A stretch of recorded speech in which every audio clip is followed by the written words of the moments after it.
He didn't yell when he stopped loving me. That was the cruelest part. For years, I told myself silence meant peace, that if I kept the house warm, the meals ready, and my voice steady, the storm would pass. But storms don't pass when one person enjoys watching you drown. They just learn to smile while you sink. Last night, Daniel looked at me across our kitchen table, the same table where we'd once whispered plans and promises, and said he wanted everything: the house, the business, the life I'd built with my own 2 hands. He said it the way a man might order a drink, calm, certain, already sure it was his. I didn't cry. Not this time. Something colder moved through me instead. Quiet, steady, deliberate. It wasn't anger. It was the end of waiting. He thinks I'll disappear the way I always have. He has no idea what silence sounds like when it stops being afraid. The light that morning had no warmth. It slipped through the courthouse windows, pale and thin, landing across the long wooden table like a faded photograph. I sat still, hands folded, as he signed his name again and again, each stroke of ink another goodbye I'd already rehearsed. Across from me, Daniel leaned back in his chair, the picture of composure. That same practiced half-smile crossed his face, the one that once meant safety and now meant victory. He looked at the paper as if it were a business deal instead of the ending of a life we built together. His attorney, Charles Denton, spoke quietly. "You just need to sign the last appendix." "Sir?" Daniel nodded, pen poised. He didn't look at me when he wrote the final line. He only looked up afterward, meeting my eyes with the satisfied calm of someone who thinks he's won. Then Charles leaned in, murmured a few words I couldn't hear. I didn't need to. I saw it happen, the color draining from Daniel's face, his hand trembling as the papers slid from his fingers to the floor. He turned to me, confusion flickering where arrogance used to live. I only smiled, steady. After 2 years of silence, "You wanted everything. Now you have it." No one else in the room understood what had just shifted, but I did. It was the first time in years that my smile belonged entirely to me. That's where the story begins, at the end of what everyone else believed was perfect. 2 years earlier, behind the shining windows of the house by the Ashley River, the cracks had already started to spread, and I had already begun to learn. The things that look most beautiful are often the ones that break the easiest. It didn't happen all at once. There was no shouting, no slammed doors, no grand betrayal that split the world in two.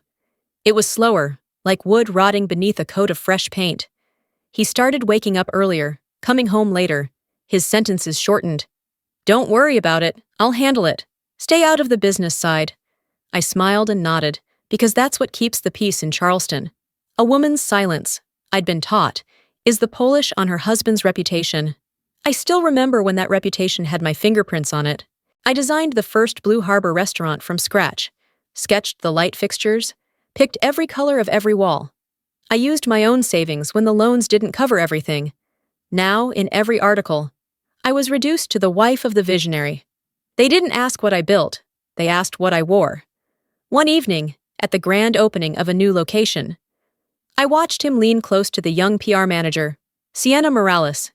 His hand rested on her shoulder, casual, familiar, just like it used to rest on mine years ago. When we got home, he didn't bother to hide the irritation in his voice.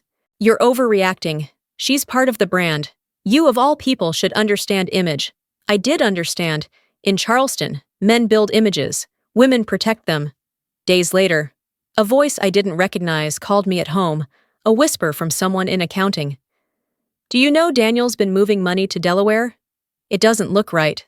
I ended the call, went straight to my filing cabinet, and pulled the old financial records I'd kept for years. The signatures on the loan documents blurred as I read them. My name was there. He'd used my authorization to secure multiple bank loans. I stared at the page until the numbers stopped making sense. That night, I drove to see Virginia Fletcher, his mother, Charleston royalty, always impeccable in her pearls and practiced calm. She poured tea and listened with polite detachment, then said softly, "Daniel just needs a change of air. Don't make a spectacle. A true lady knows when silence is her strength."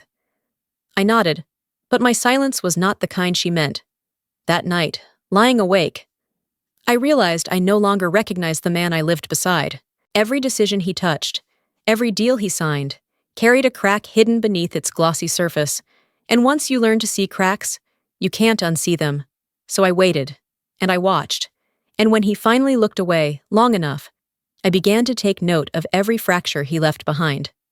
The night I opened his company files, the house was silent except for the hum of the refrigerator. I logged in using the same credentials I'd created years earlier when he still trusted me to handle payroll. The numbers glowed on the screen, calm and cruel. Restaurant debts, 4.3 million. Bank loans, 1 million. Unpaid taxes, nearly 400,000. Collateral, our house on the Ashley River, listed under both our names. But that wasn't the worst of it. Buried between spreadsheets and balance sheets was a document labeled Cayman Holdings Lanaliot. My pulse slowed when I opened it. The beneficiary line read, Corinne Fletcher, beneficial owner. For a long time, I just stared at my name. He'd used me to hide his debts, to shelter his fraud, to keep his hands clean while mine held the paper trail. He thought I'd never notice, that I was still the woman too polite to question how our life sparkled while the books bled red. He was wrong. I printed every file, every transaction, every signature. I called an old friend from my banking days and asked one question. If an account is opened under my name, is the money legally mine? The silence on the line was answer enough. From that night on, I kept notes, dates, amounts, conversations, receipts, every loose thread he'd left hanging. I didn't need to expose him. I only needed time. If a marriage is a structure, then ours was one I helped design from the ground up. I knew which beams carried the weight, which ones were hollow, and I knew exactly where to start pulling. At dawn, I stood by the window overlooking the river. The moon's reflection shimmered across the water, steady and cold. It didn't look like sorrow anymore. It looked like light breaking through cracks. He once told me I was good at building houses. He was right. But this time, I would redesign his life, brick by brick, silence by silence, until the whole thing came down.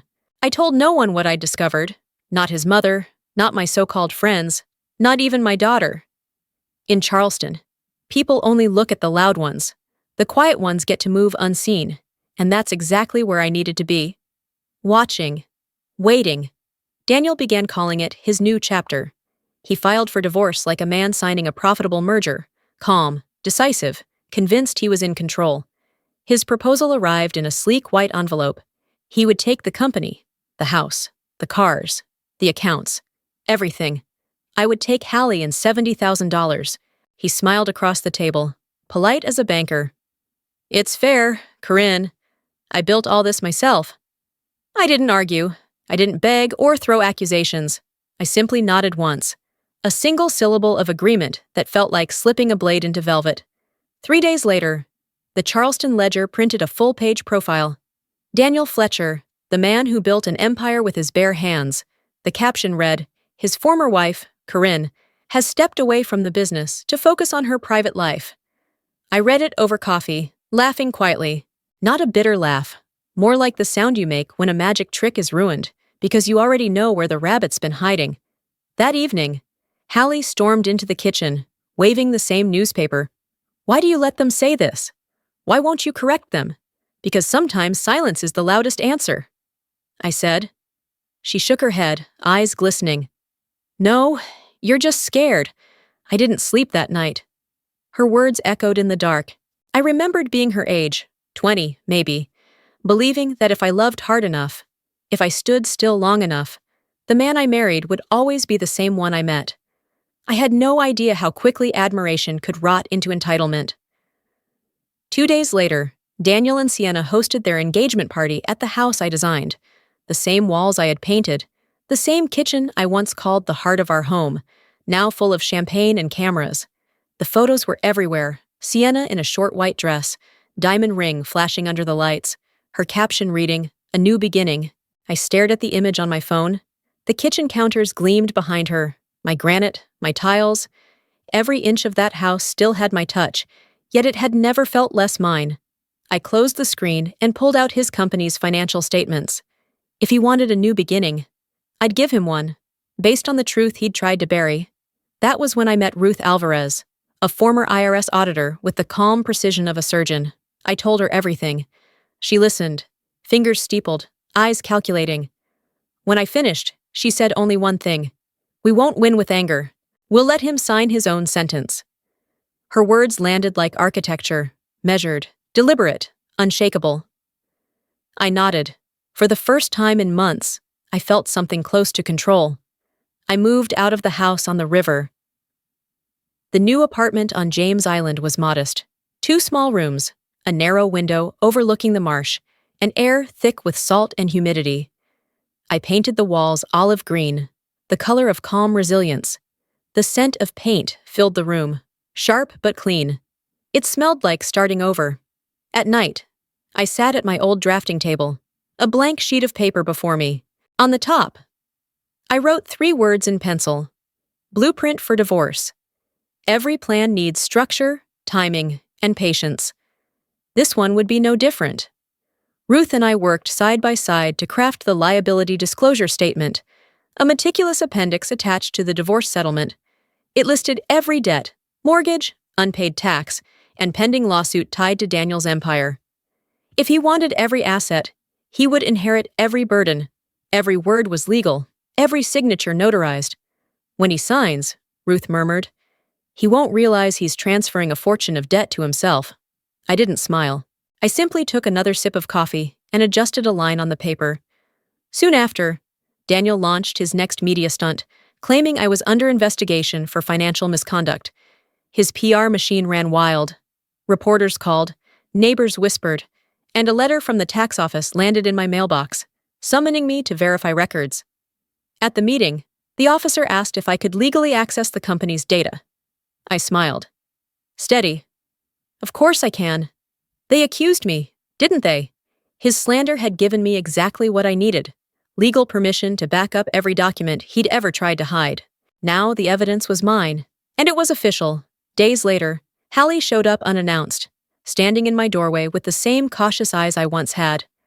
She looked around the half-painted walls, the boxes stacked neatly in corners. Do you still love him? She asked. No, I said softly, but I miss the man I thought he was. She didn't reply. She just looked at me a little longer, something shifting in her face. For the first time, she saw me not as the woman he left, but as the one who stayed standing. That night, I received an email from Ruth. She had forwarded a message Daniel had sent her, not realizing she was my attorney. Tell Corinne this will be over soon. She's not strong enough to fight me. I stared at the screen for a long moment, then typed my reply. He's right. Ruth. I'm not fighting him. I'm just waiting for him to sign. My apartment on James Island was so small, the river breeze could pass straight through it. I liked the quiet. Silence made betrayal easier to hear. It came one Friday night. Eleanor Kane, my friend for 18 years, showed up with 2 bottles of wine and a face that had rehearsed pity. We sat in my kitchen, the faint hum of jazz filling the spaces between her words. Daniel says you're still trying to hold on, she said softly. He's happy now. I smiled. I know. The next morning, a rumor spread through Blue Harbor. Corinne's trying to buy back her shares. I hadn't said that to anyone but Eleanor, watching the tide pull at the marsh grass. I murmured, so you sold me too. Ellie. I poured another drink and emailed Ruth. We've found the leak. I'll feed them exactly what they want. Together we built a perfect lie, a forged financial report showing the company worth millions. No debt. 2 days later, Daniel demanded full ownership in the divorce. Ruth texted, he bit hard. Hallie called, furious. Dad says you're fighting for the company. He has proof. Do you believe him? I don't know anymore. I said nothing.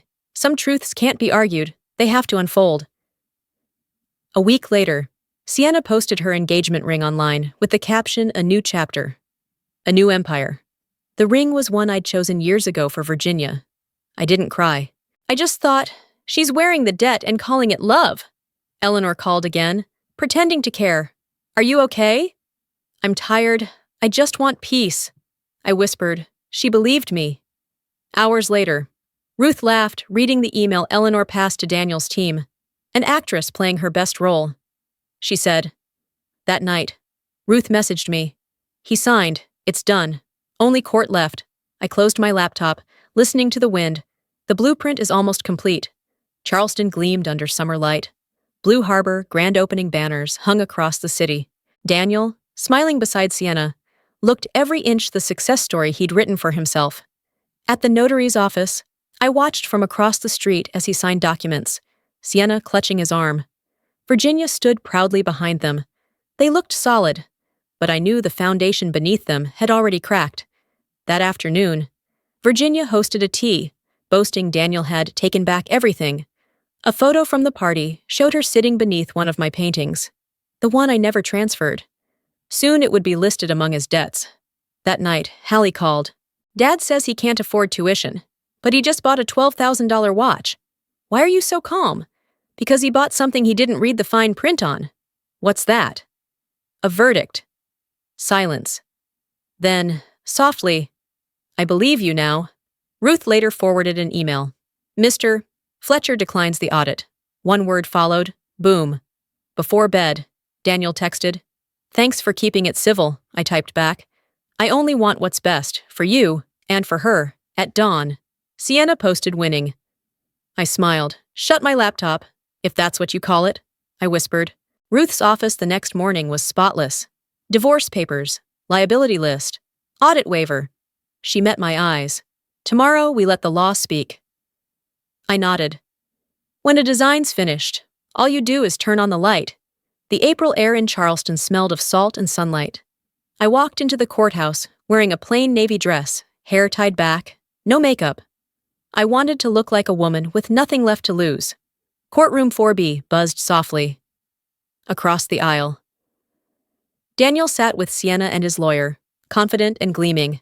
Behind them, Virginia held her purse like a trophy, proud and composed. Judge Holden called the case, voice steady, Fletcher versus Fletcher. She read the terms. Daniel would take the company, the properties, every asset. I would keep our daughter and $70,000. When she asked if I agreed, I met her eyes. Yes, Your Honor. I only want him to have everything he's ever wanted. Daniel smiled, signing page after page like a man closing a deal. But when his lawyer reached Appendix C, he froze. Mr. Fletcher, these are liabilities, millions in debt and unpaid taxes. Daniel brushed him off and signed anyway. The judge stamped the document. The sound echoed like thunder. A moment later, realization hit him. She tricked me, he shouted. Judge Holden's voice stayed calm. You requested full ownership and refused an audit, sir. He turned to me, pale. You knew. I smiled faintly. I kept the books for 11 years. Of course I knew. When I stood to leave, Daniel remained collapsed in his chair. I passed him quietly. You always wanted everything. Daniel, now you have it. The door closed. The river wind followed me out. Silence had never felt so loud. 2 months later, Charleston stopped saying his name. Blue Harbor was gone. The lights out. The signs taken down. The articles that once worshipped Daniel Fletcher vanished as quickly as they had appeared. Sienna left town, selling her engagement ring to a jeweler on King Street. Virginia's photo surfaced in the gossip columns beside the headline, The Fletchers and Their $4 million Debt. I didn't laugh. I just sat in my small apartment, brewing coffee, listening to the rain slide off the metal roof. One evening, there was a knock on the door. Daniel stood there, no suit, no watch, just a wrinkled shirt and hollow eyes. His voice trembled. I didn't know it was this bad. I lost everything. Blue Harbor, the house, even my mother. What did you do, Corinne? I studied him for a moment under the yellow hallway light. You know, Daniel, you just never read the fine print from the drawer. I took a single sheet, the offshore account document, his old signature still visible beside mine.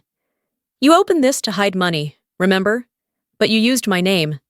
By law, that makes the funds mine. I turned them into a trust for Hallie.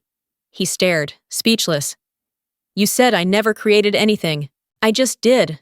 Her future, built from the lies you buried. I closed the door. His footsteps faded into the rain. There was no thrill in winning, only a quiet ache. I hadn't defeated him. I'd simply reclaimed what peace should have been all along. Later that night, I opened my laptop. Hallie Education and Life Trust, $812,400. Not a fortune, but enough to mean freedom. I wrote Ruth a short email. Thank you for helping me keep what's real. Her reply came moments later. You didn't keep it, Corinne. You redesigned it. I smiled, typing back softly. Then the blueprint is finally complete. A year later, I moved into a small house by the marsh outside Charleston. It wasn't grand, but every brick and window was mine. On the porch sat a chair I'd painted olive green, the color of calm, of starting over. My new company, Green Harbor Design, had begun to grow. My first client, a newly divorced woman, asked how to begin again. One room, one color, one day at a time, I told her. She cried. I understood. One morning, Hallie came home from Savannah. We sat by the kitchen window, sunlight on our hands. I used to hate you for leaving him, she whispered. I know. Now I understand. In architecture, it's not the walls that hold a house, it's the foundation. You were mine. That afternoon, a letter came from Virginia, with a check and a shaky apology. I sent it back with a paint receipt, olive green, Sector 6041. Underneath, I wrote, Truth doesn't need payment. That evening, I sat on the porch, the river gold in the fading light. Daniel took everything and drowned in it. Peace, at last, was mine.